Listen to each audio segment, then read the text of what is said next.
જ્ઞાન ચક્ષુષી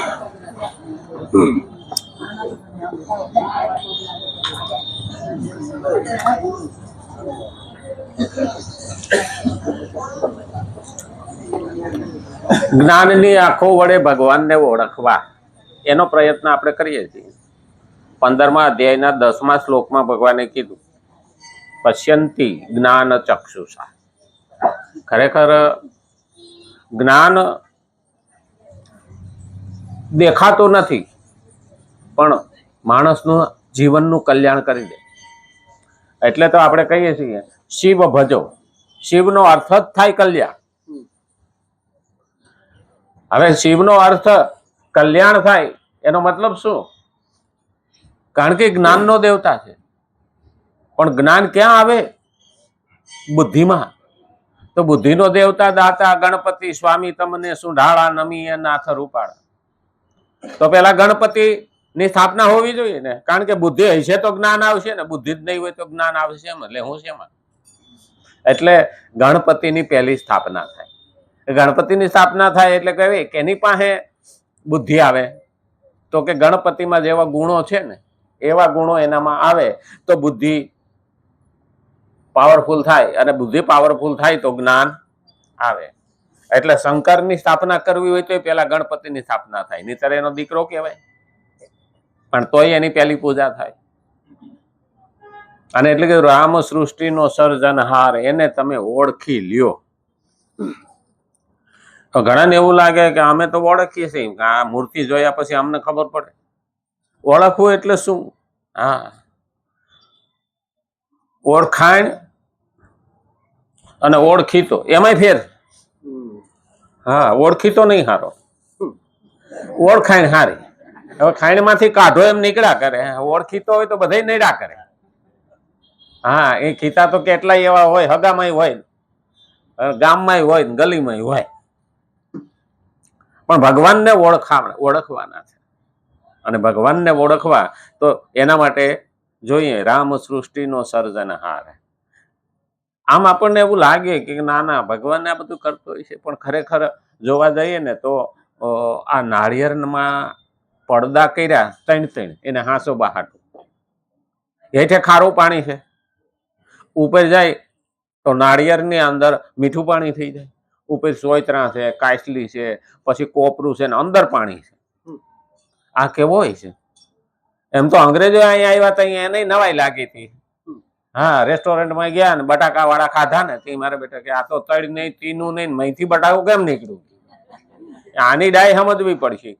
આમાં ક્યાંય કે તિરાડ તો છે નહીં, બોલ મારેલો નથી, ક્યાંય કાણું નથી, અંદર નાખ્યું કેમ એને ખબર નહોતી. પછી રહોડામ ગયો કે તમે આમાં બટાકું કેમ નાખો? ત્યારે એને વળા એ જો બતાવ્યું કે આમ બટાકું ના ખાય.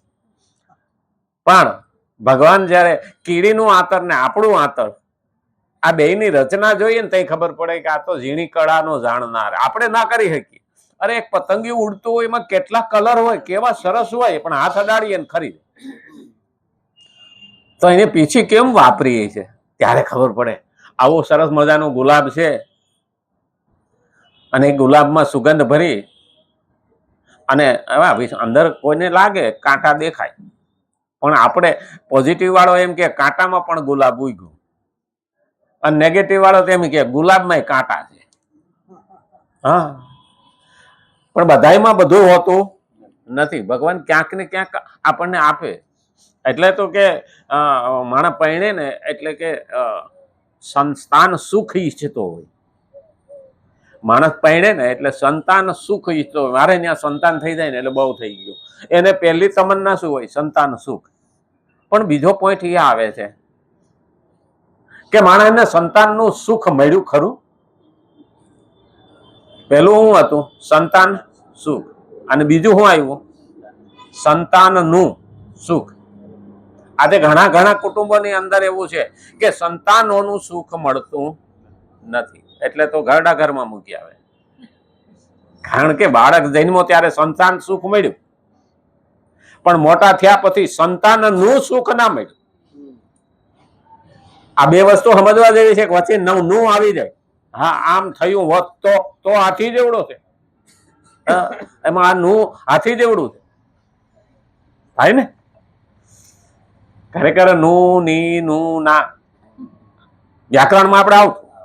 હા, સંતાનનું એટલે એક એક શબ્દ બહુ મહત્વનું છે. એટલે તો આપણે ભગવાનને કહીએ કે અમને બધું આપ્યું તમે પ્રભુ, પણ અમને પોઝિટિવ વિચાર આપો. એ તો આપણે મનમાંથી જ લાવવો પડે, પણ મનને ઘડવું તો પડે.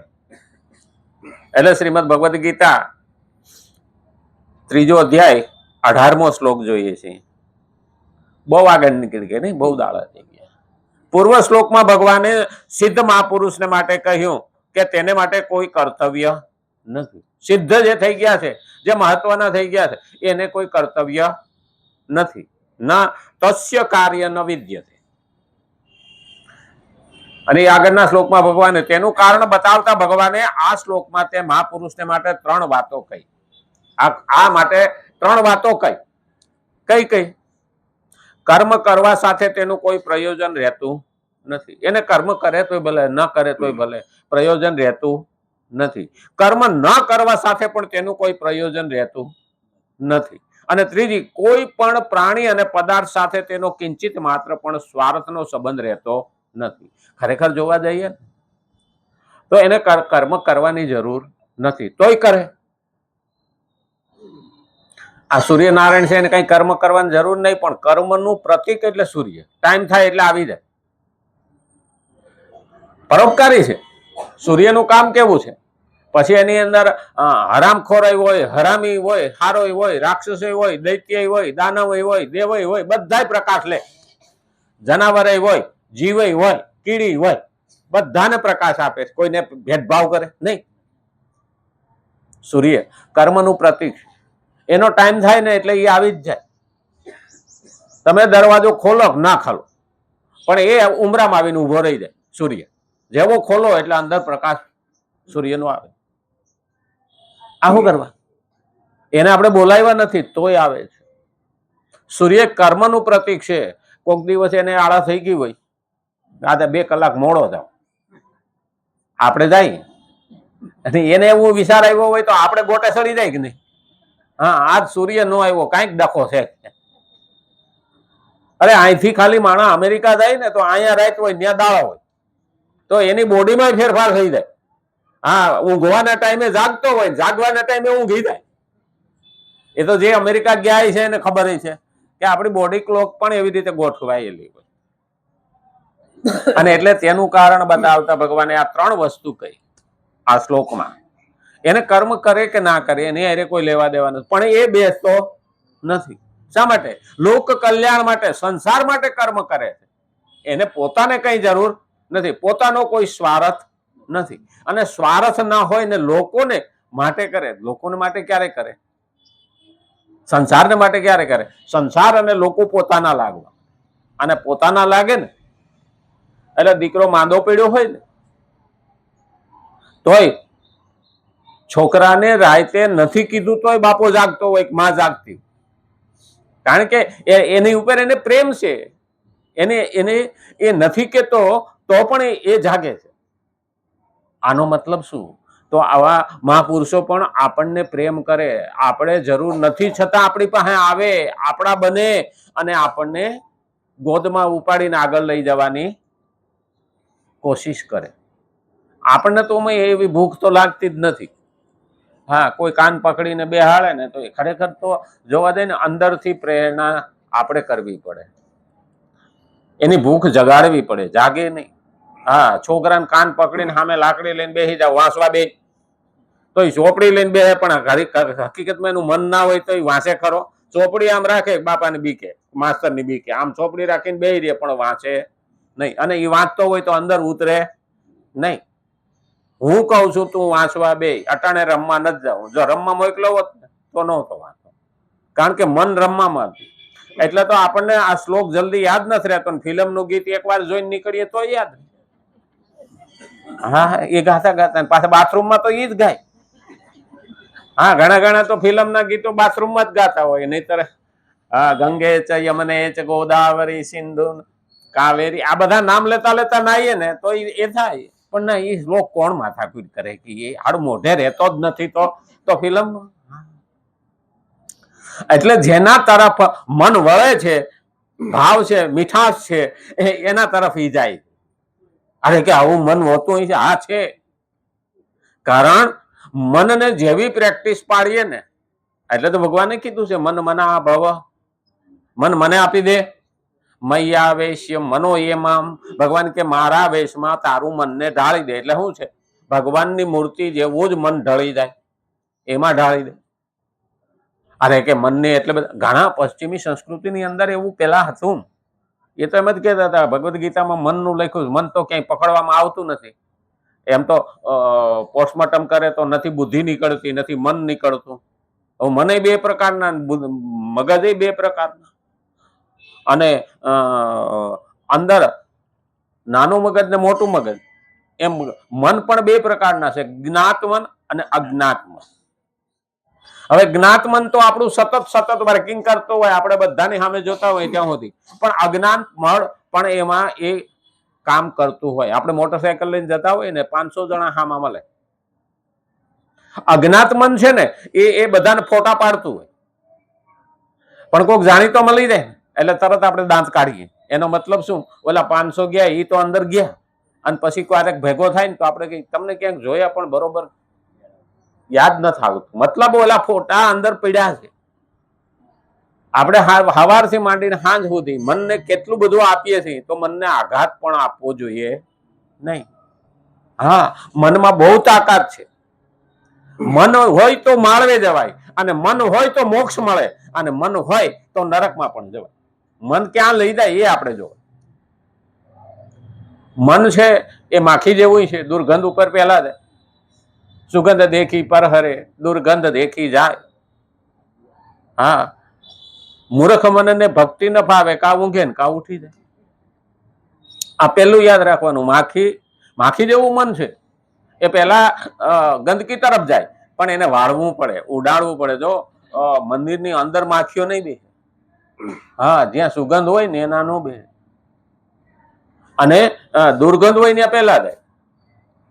એટલે મન છે ને એ એવું છે. આપણે ઘણી વખત કહીએ કે મનની એટલી તાકાત છે. હા છે.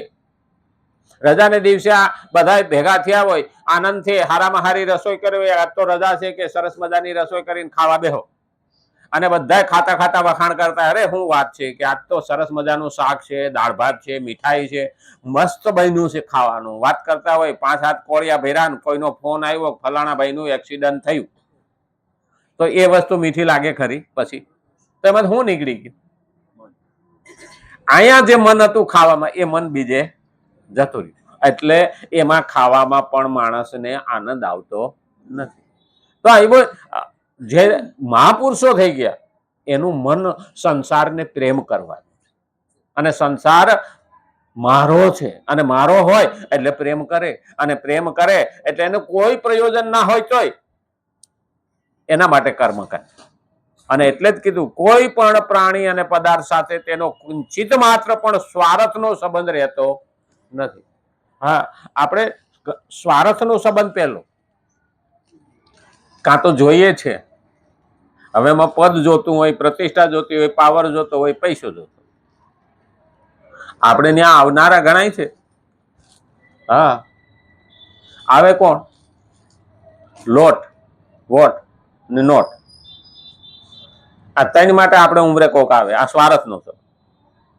હા, લોટ એટલે કઈ ખાવાનું લેવાનું, કઈ વસ્તુ લેવાની. ઓલું તો બરાબર 5 વર્ષે જ નડે. વોટ માટે આવે. અને નોટ એટલે કાં ઉઘરાણી આવે, કાં ધંધો કરવા આવે, કાં માગવા આવે. અને આપણે કોઈને ત્યાં જઈએ ને તો હા, એ મહત્વનું છે ને. આપણે ઘરના ઉમરા બહાર જઈએ ને તો ખરેખર જોવા જઈએ ને તો સ્વાર્થથી જ બહાર જઈએ. હા,